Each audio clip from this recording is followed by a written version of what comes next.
ए रितेश जी ए भैया अच्छा ही बताओ क्यों उदास अपना काहे रहत हो? हमारे रितेश भैया की तरफ से पुरस्कार बा 500 रुपया के।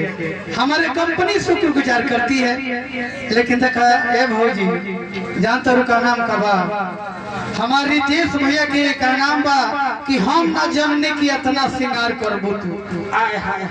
हम ना जनने की इतना श्रृंगार करबू तू और रितेश भैया के छोड़ के दोसर भतार कर। शुक्रिया में क्या ख्याल बा? शानदार शुक्रिया। ओही तेरा मीटर लगा के चेक हो जाए कतना वोल्टेज बा।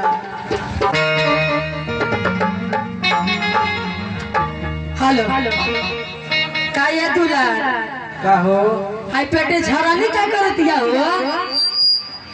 खंचुसिया है ए बिया है बैठबो अरे तो हर मांग ठीक का इहे मांग ठीक का तो कोइले बस सबके फीका। कल काट वाला को जाना तड़ा कहां के रहे? कहां के? पूछा कहां के रहे हो? कहां का नाम होता? मुस्कान मुस्कान मुस्कान इनकर नाम है मुस्कान। ए हेने आओ हेने एक हाली में छोड़ देबो बा। तहार नाम का सौम्या हां समियाना गोमिया समियाना सोमियाना ओ सोमिया। अरे सोमिया हेने हेने आओ ते सुने पता की अरे नाम बताओ। एकर नाम जानत का हो? गूंगी का एकर नाम है गूंगी। ए भैया ए भैया ई कंठे बिना लोंठ भइल बिया। एकर एकरा के एकर है छूटा दिया एकरा के पहनावा लोगे तू अपन नाम बता दा। साला साया साया हाँ, हमने के होय जा बेहाया। हो कर बचा हो कर ए भैया ते शुक्रिया बोलिए हो कर कुछ उनकर हो गए इतनी बाकी बारी हेलो पाछा तारा हेलो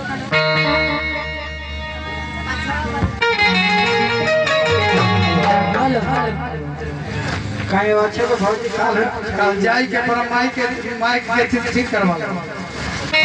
हेलो तो हरे के कोनिया बनाई दिए धनिया तो हरे के कोनिया बनाई दिए धनिया कहो रितेश भैया कहता हूं हाँ ठीक है उनका कोनिया के उनका सोझा भेजो भेजते बनी सोझे न गाड़ी ने तो हरे की कोनिया बनाई दिए धनिया रहु जाई तू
हेलो